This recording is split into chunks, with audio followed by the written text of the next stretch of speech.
Alhamdulillah, wassalatu wassalamu ala rasulillah Sayyidina Muhammadin ibn Abdillah wa ala alihi wa sahbihi wa mawala. La hawla wa la quwwata illa billah. Amma ba'du. Hadratil muhtaramin, para alim, para asatid, asatidah, segenap para jamaah sholat isya dan tarawih di kampus 3 yang dimuliakan oleh Allah. Syukur alhamdulillah kita panjatkan kepada Allah Subhanahu wa taala atas nikmat dan karunia-Nya, di mana mulai dari pagi sampai malam hari ini kita masih di dalam keadaan sehat wal afiyah. Amin amin ya rabbal alamin. Mudah-mudahan kenikmatan ini terus langgeng kita nikmati dan kepada keluarga kita semuanya. Shalawat serta salam semoga selalu terlimpahkan kepada junjungan kita Nabi Muhammad sallallahu alaihi wasallam. Qaulina Allahumma shalli ala sayyidina Muhammad wa ala ali sayyidina Muhammad. Hadirin yang dimuliakan oleh Allah, pada kesempatan ini saya akan menjelaskan terkait dengan etika atau adab orang yang tidak berpuasa.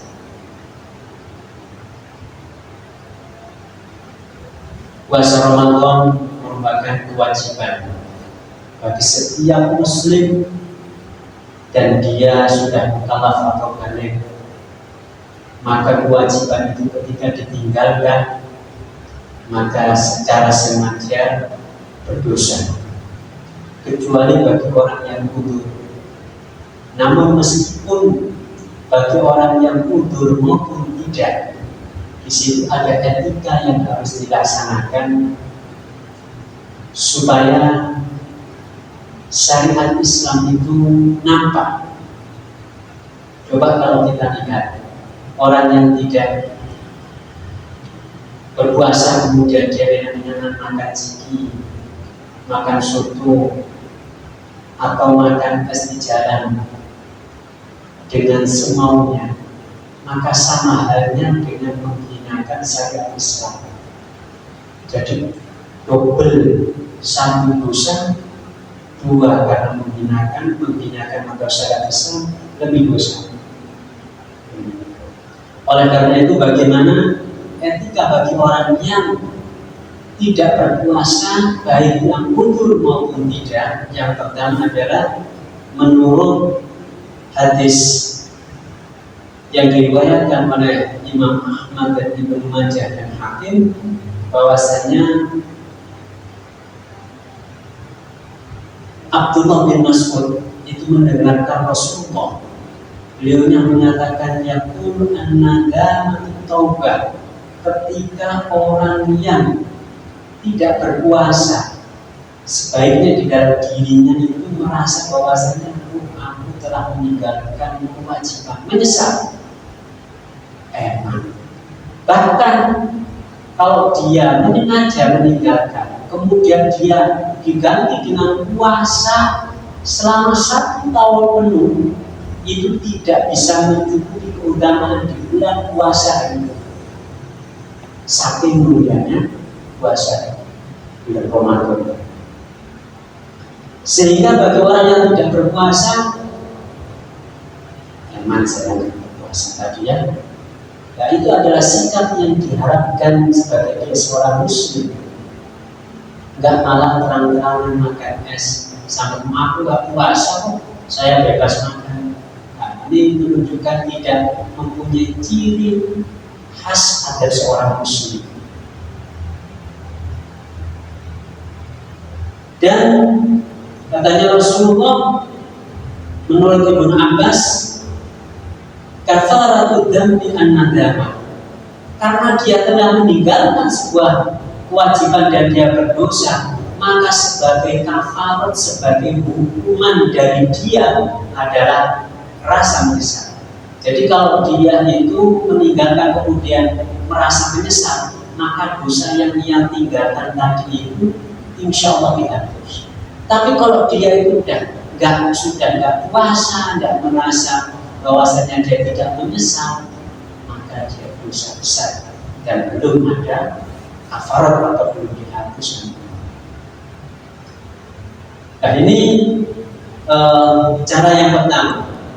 Cara yang kedua adalah memperbaiki istighfar kepada Allah Subhanahu wa Ta'ala. Ada sebuah riwayat di dalam asbabun nuzulnya surat atau ayat 92 surat Taubah, wa ahiluhum tafidu minan dami khazana an la yajidu ma yunfiqun. Abu Musa al-Asy'ari ketika orang itu mau berjihad, ternyata dia orang semuanya berbondong-bondong jihad. Rasulullah mau jihad, mau perang di sini, semuanya mempersiapkan. Namun ada yang namanya Abu Musa al-Asy'ari ini utur, nggak bisa ikut jihad, sehingga di dalam Al-Quran itu ditulis saking rasa menyesalnya itu loh, ternyata ditaruh di dalam Al-Quran. Wa aqimuhum tafidu, mata-mata mereka itu tafidu, melayah, mengucurkan air, bersedih, inadabni khazan, karena susah. Kesempatan ini membela Allah, membela agamanya Allah, membela Rasulullah dengan cara berjihad. Kalau untuk dia gugur menjadi mati syahid, kalau dia kembali pahalanya besar ketika jihad bersama Rasulullah. Ini kesempatan, tapi nggak bisa saya. Yang Abu Musa. Dan dengan penyesalan yang bersedih yang semacam ini kita terapkan ketika orang tersebut tidak mampu untuk berpuasa. Saya bersedih, tadi kok nggak berpuasa. Mempunyai rasa bersedih. Wa ayyuhum tafidu min ad-dami khazana an la yajidu ma yunfiqun. Di dalam riwayat lain itu ada di Turatun Nasi, ada seorang muslim.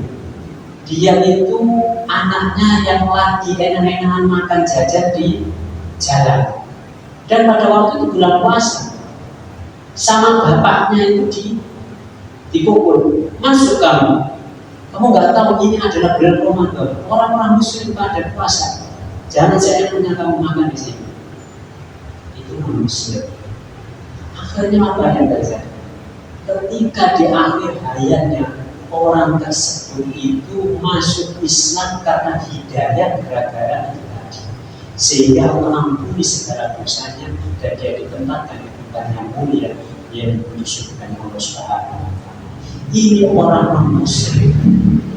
Namun perlu digarisbawahi, ada sedikit menurut ilmu tasawuf, kalau untuk kita itu melihat orang kemungkaran, jangan langsung memvonis bahwasanya itu adalah kemungkaran. Setidaknya diingatkan dulu. Kok nggak puasa? Mungkin dia lagi sakit. Kok nggak puasa?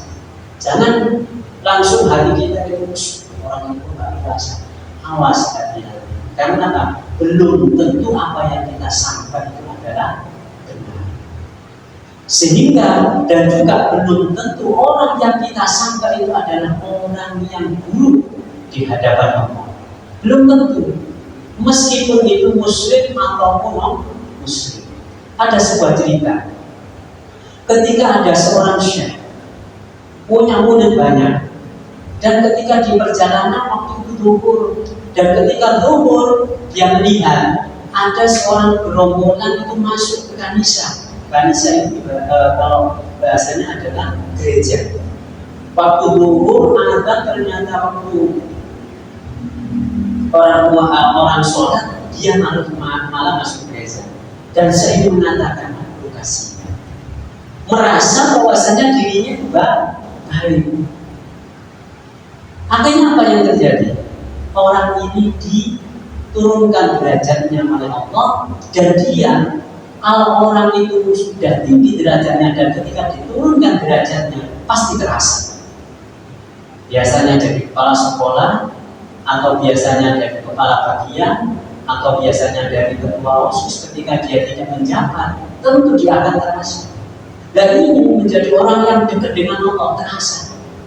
Akhirnya santri-santri itu disuruh balik. Ketika balik, terus sebelum balik, Syekh, kenapa? Sudah kamu merawat di mulut saya, kamu sudah belajar di sana sama ustaz-ustaznya, aku bagian ini kamu bawa berapa? Akhirnya beliaunya ini menjadi gembel, dan selama di gembel dia makan pungutan yang ada, kemudian banyak orang tahu, Syekh, jenengan kan orang yang ngasih fatwa, jenengan kan ngasih pidato di masjid ini, ya benar saya. Kemudian karena sampai beliaunya ini menyesal, dan selama 41 hari beliaunya ini diterima tobatnya dan diangkat derajatnya oleh Allah. Kemudian saat disambangin sama muridnya, bercerita, kenapa? Ada apa saya kok kemarin semacam? Iya, saya merasa lebih baik. Apa yang saya lihat itu ada orang yang menurut pandangan saya ada orang yang buruk. Kenapa? Dia masuk kanisa, dia masuk gereja, dia masuk pura, dia masuk, tapi dia tidak tahu bahwasanya mereka di ujungnya tidak tahu kita. Mungkin Allah memberikan hidayah sehingga sangkang sudut yang kemarin kan penyesalan yang keluarkan dan tidak ada artinya, ternyata dia ditakdirkan oleh Allah menjadi orang muslim, sehingga sudut kepada orang yang muslim sangat berbahaya. Oleh karena itu, ini adalah pelajaran yang istimewa menurut Al-Habib Muhammad Al-Ghazali di dalam kitabnya. Apapun yang kita lihat, menurut pandangan kita cukup, kita bahwasanya menurut syariatnya tidak pas, kita cukup bahwasanya mungkin dia nanti ada.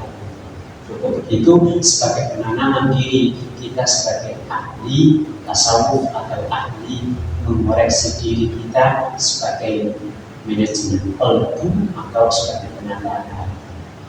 Itu saja yang bisa saya sampaikan. Mudah-mudahan bermanfaat. Assalamualaikum warahmatullahi wabarakatuh.